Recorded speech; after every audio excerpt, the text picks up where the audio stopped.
Hi ma'am, welcome back to my channel. Ngasidi vlog macha na namme kano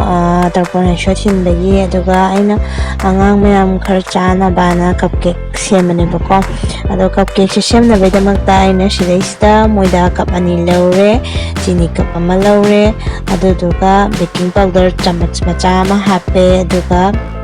thum kitang ama hape aduga chini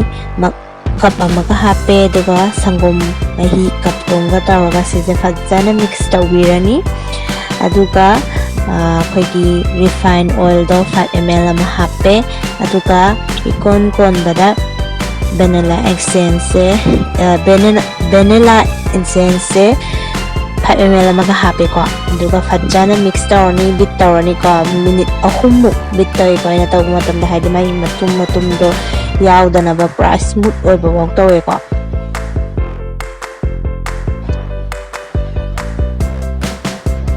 minute ahumuk sumana medium bit tawe ko aduga sumana mix fajjana tawraga dispo da hape chang ni sumana sigi chang da hape aduga magi bubble do leindana ba sumana makhada mixallaga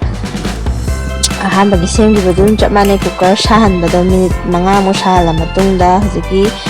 cake se hapani aduga minute 35 to 40 minutes muk thamni ko low flame da aduga si leire ma'am doire yam spongy oibani ko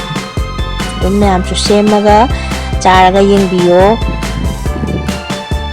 aina memory oina da na khoigi tarpon heisoi thinbagi dum video se macha oina namjabane bako aduga vlog macha oina mane dai camera se mek kitang sengbo walani aduna ma'am kitang lekhatlaga yengbiyo mate ama khatane yamna sangba video natte aduga ma'am aigi channel se bo no way yengbibo akade like subscribe nambiramo aduga follow comment asu aigi smaina shembiraga ma'am ju hawi hakte habada habiramo